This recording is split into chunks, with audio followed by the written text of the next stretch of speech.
Once upon a time there lived a fairy whose name was Dindonette. She was the best creature in the world, with the kindest heart, but she had not much sense, and was always doing things to benefit people which generally ended in causing pain and distress to everybody concerned. No one knew this better than the inhabitants of an island far off in the midst of the sea, which, according to the laws of fairyland, she had taken under her special protection, thinking day and night of what she could do to make the isle the pleasantest place in the whole world, as it was the most beautiful. Now, what happened was this. As the fairy went about unseen from house to house, she heard everywhere children longing for the time when they would be grown up and able, they thought, to do as they liked, and old people talking about the past and sighing to be young again. "Is there no way of satisfying these poor things?" she thought, and then one night an idea occurred to her. "Oh, yes, of course. It has been tried before, but I will manage better than the rest with their old fountain of youth, which, after all, only made people young again. I will enchant the spring that bubbles up in the middle of the orchard, and the children that drink of it shall at once become grown men and women, and the old people return to the days of their childhood." And without stopping to consult one single other fairy who might have given her good advice, off rushed Dindonette to cast her spell over the fountain. It was the only spring of fresh water in the island, and at dawn was crowded with people of all ages come to drink at its source. Delighted at her plan for making them all happy, the fairy hid herself behind a thicket of roses and peeped out whenever footsteps came that way.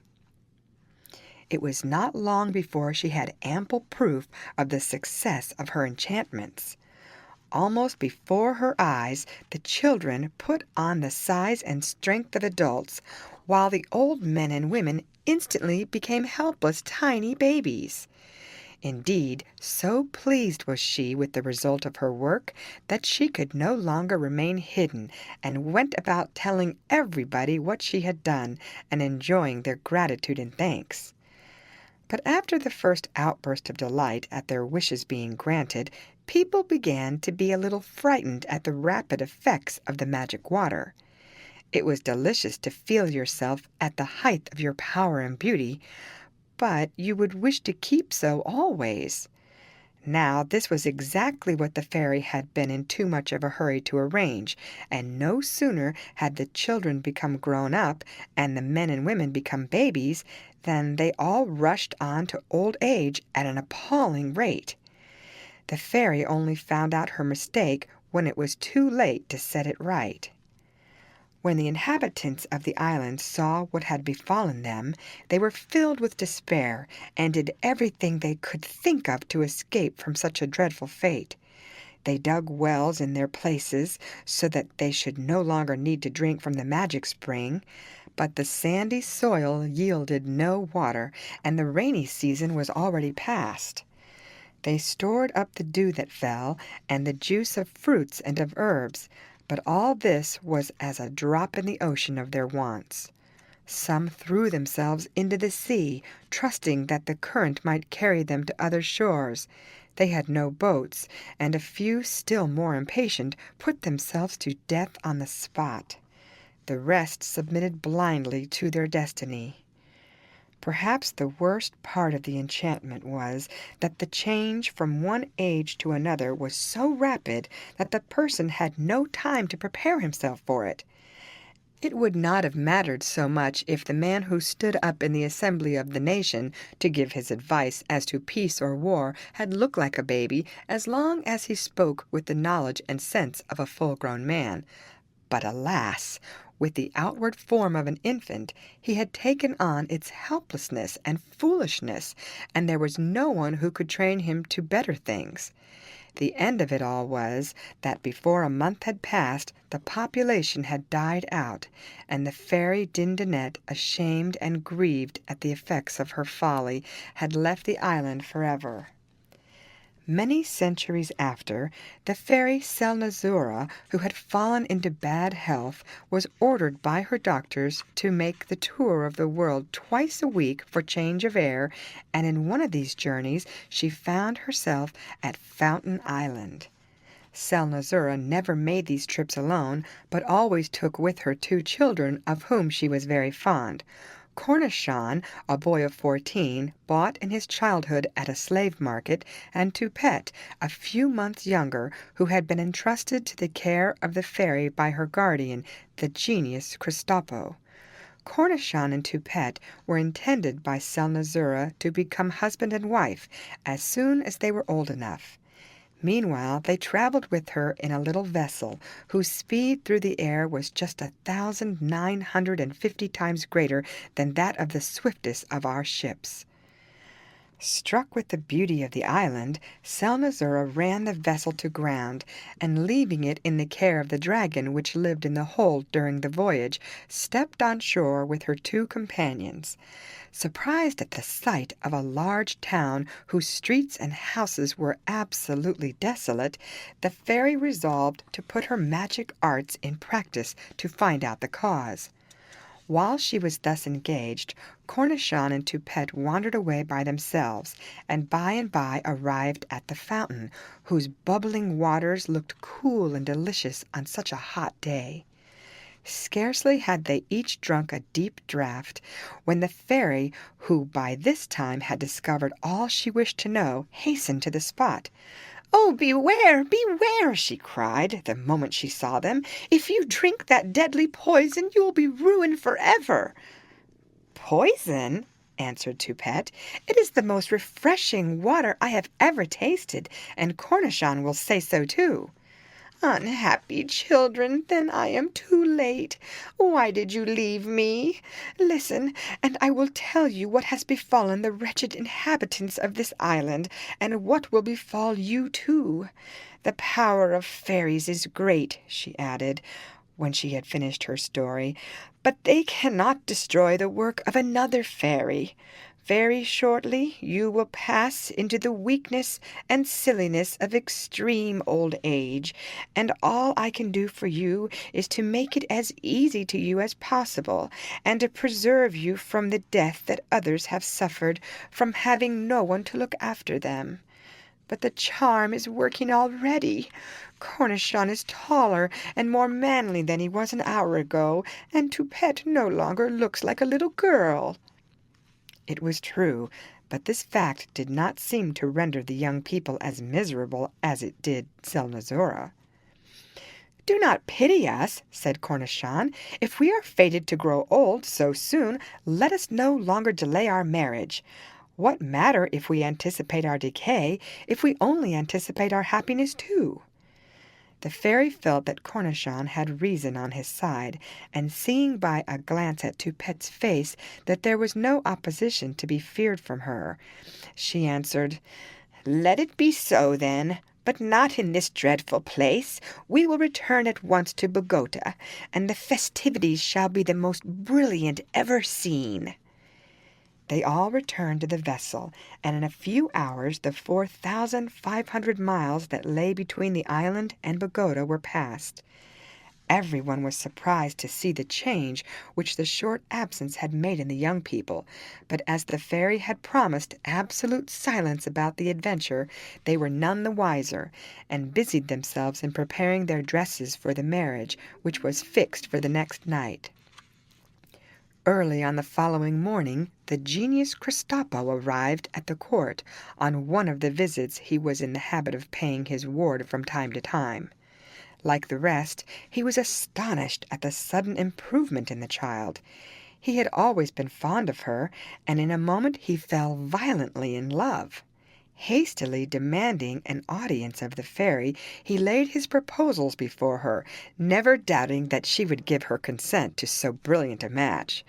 But Selnozoura refused to listen, and even hinted that in his own interest Kristopo had better turn his thoughts elsewhere.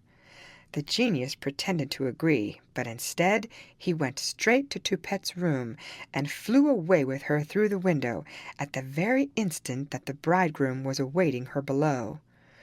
When the fairy discovered what had happened, she was furious, and sent messenger after messenger to the genius in his palace at Ratibouf, commanding him to restore Toupette without delay, and threatening to make war in case of refusal.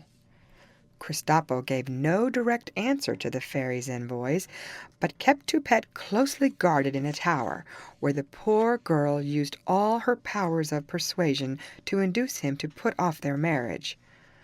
All would, however, have been quite vain if, in the course of a few days, sorrow, joined to the spell of the magic water, had not altered her appearance so completely that Kristopo was quite alarmed, and declared that she needed amusement and fresh air, and that, as his presence seemed to distress her, she should be left her own mistress.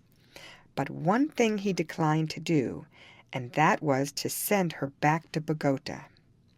In the meantime both sides had been busily collecting armies, and Kristopo had given the command of his to a famous general, while Selnozoura had placed Cornichon at the head of her forces.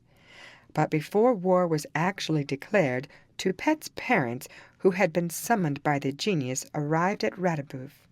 They had never seen their daughter since they parted from her as a baby, but from time to time travelers to Bogota had brought back accounts of her beauty. What was their amazement, therefore, at finding, instead of a lovely girl, a middle-aged woman, handsome indeed, but quite faded, looking, in fact, older than themselves. Kristopo, hardly less astonished than they were at the sudden change, thought that it was a joke on the part of one of his courtiers, who had hidden Toupette away and put this elderly lady in her place. Bursting with rage, he sent instantly for all the servants and guards of the town, and inquired who had the insolence to play him such a trick, and what had become of their prisoner.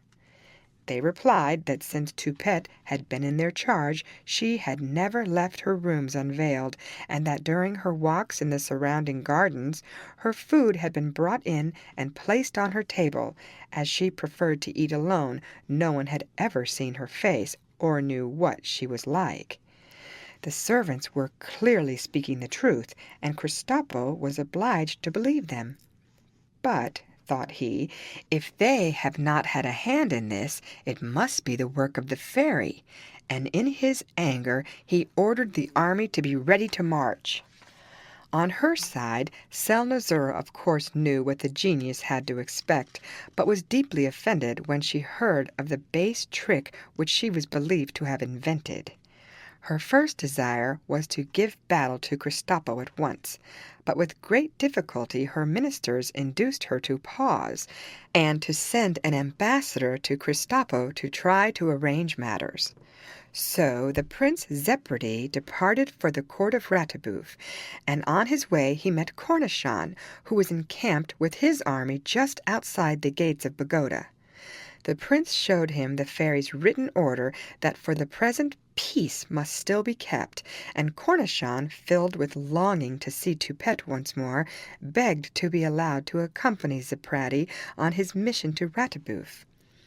By this time the genius's passion for Toupette, which had caused all these troubles, had died out, and he willingly accepted the terms of peace offered by Zepredy, though he informed the prince that he still believed the fairy to be guilty of the dreadful change in the girl. To this the prince only replied that on that point he had a witness who could prove better than anyone else if it was Toupette or not, and desired that Cornichon should be sent for.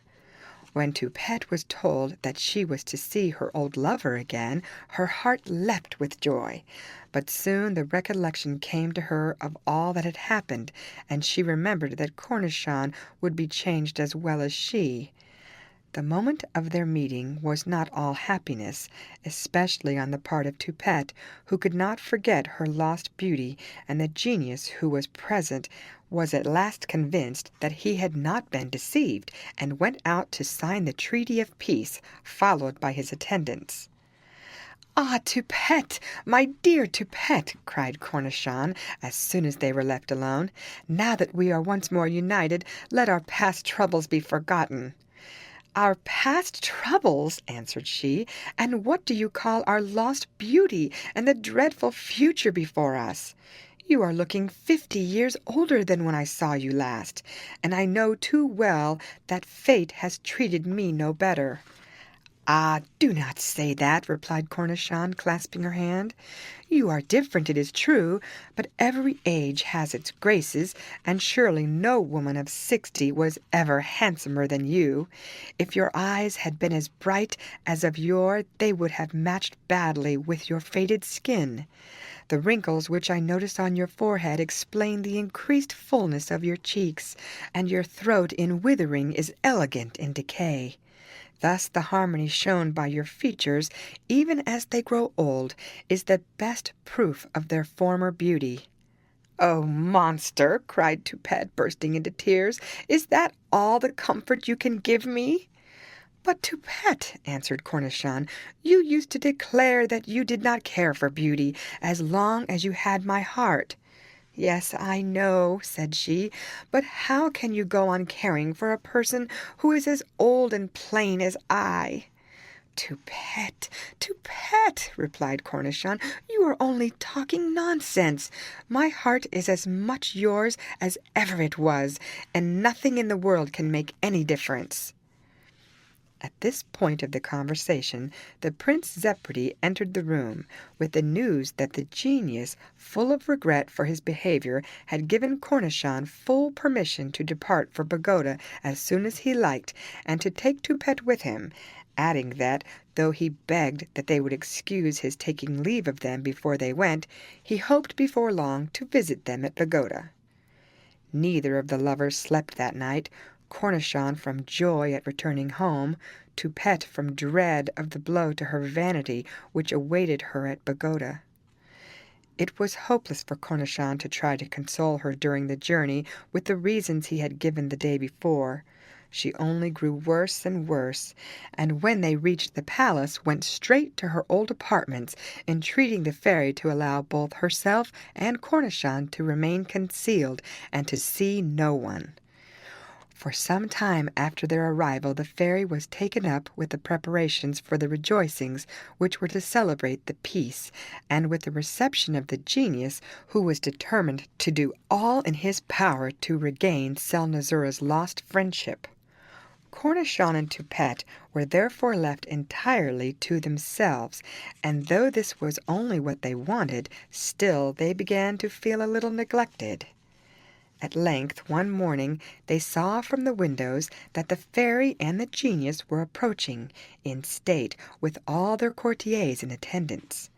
Toupette instantly hid herself in the darkest corner of the room, but Cornichon, forgetting that he was now no longer a boy of 14, ran to meet them. In so doing he tripped and fell, bruising one of his eyes severely. At the sight of her lover lying helpless on the floor, Toupette hastened to his side, but her feeble legs gave way under her, and she fell almost on top of him, knocking out 3 of her loosened teeth against his forehead. The fairy, who entered the room at this moment, burst into tears, and listened in silence to the genius, who hinted that by and by everything would be put right. "At the last assembly of the fairies," he said, "when the doings of each fairy were examined and discussed, a proposal was made to lessen as far as possible the mischief caused by Dindonette by enchanting the fountain, and it was decided that as she had meant nothing but kindness, she should have the power of undoing 1/2 of the spell.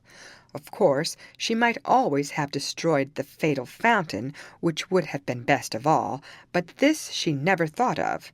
Yet, in spite of this, her heart is so good that I am sure that the moment she hears that she is wanted she will fly to help. Only before she comes, it is for you, madam, to make up your mind which of the 2 shall regain their former strength and beauty."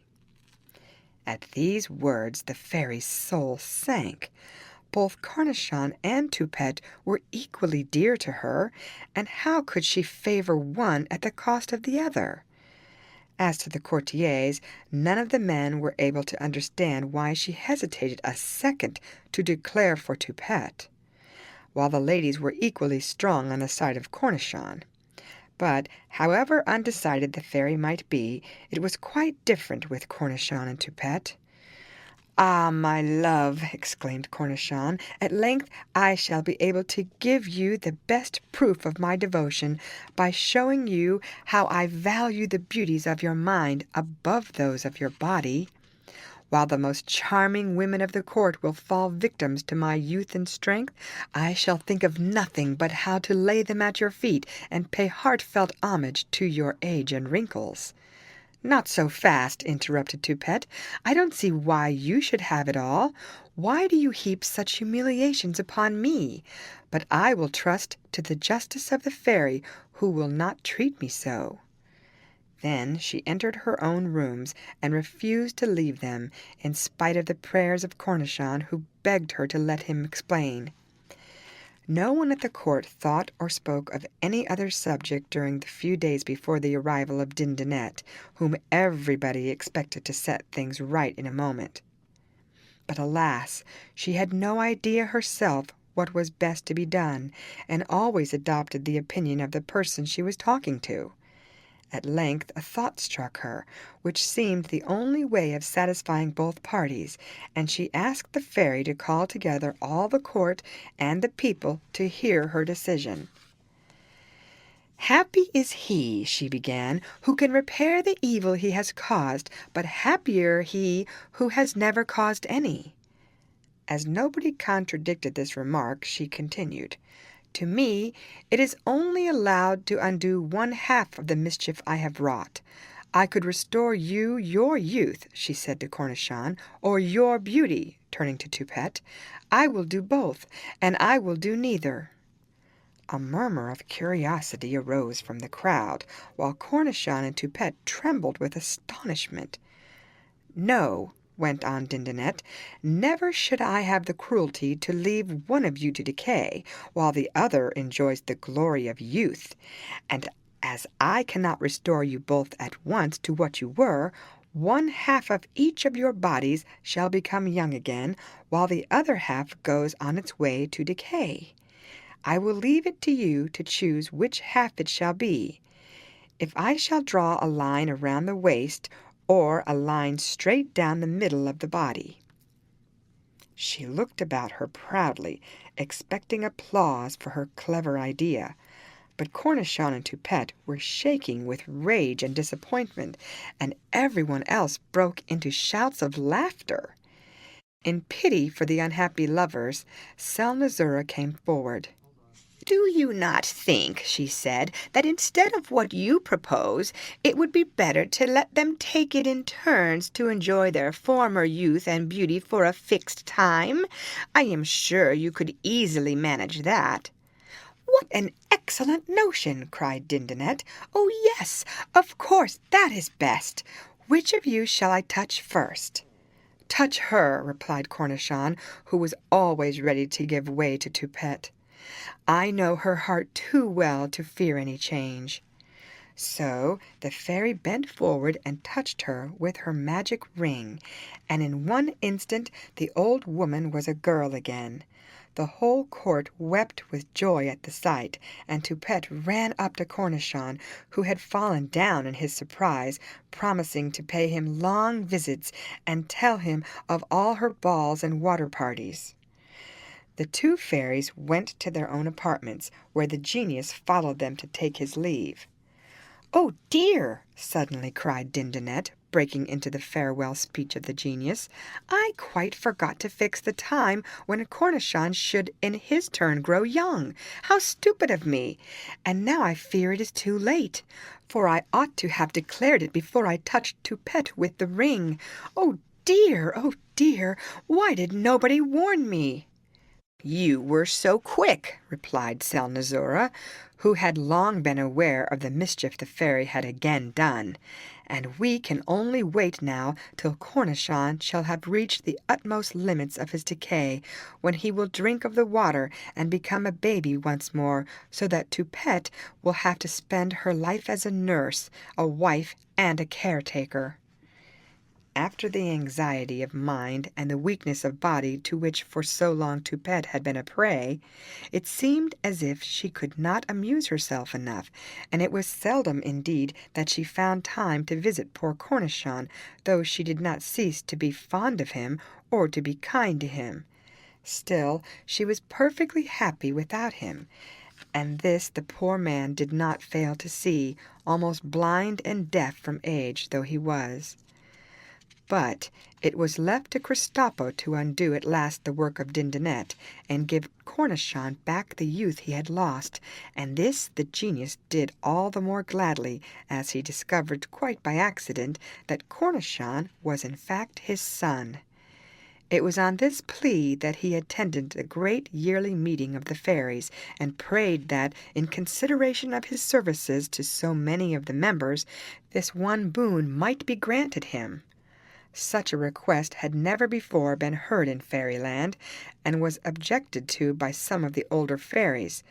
But both Kristopo and Selnozoura were held in such high honor that the murmurs of disgust were set aside, and the latest victim to the enchanted fountain was pronounced to be free of the spell. All that the genius asked in return was that he might accompany the fairy back to Bogota, and be present when his son assumed his proper shape. They made up their minds they would just tell Toupette that they had found a husband for her, and give her a pleasant surprise at her wedding, which was fixed for the following night. She heard the news with astonishment, and many pangs for the grief which Cornichon would certainly feel at his place being taken by another. But she did not dream of disobeying the fairy, and spent the whole day wondering who the bridegroom could be. At the appointed hour a large crowd assembled at the fairy's palace, which was decorated with the sweetest flowers known only to Fairyland. Toupette had taken her place, but where was the bridegroom? "Fetch Cornichon," said the fairy to her chamberlain. But Toupette interposed. "Oh, madam, spare him, I entreat you, this bitter pain, and let him remain hidden and in peace." "It is necessary that he should be here," answered the fairy, "and he will not regret it." And as she spoke, Cornichon was led in, smiling with the foolishness of extreme old age at the sight of the gay crowd. "Bring him here," commanded the fairy, waving her hand towards Toupette, who started back from surprise and horror.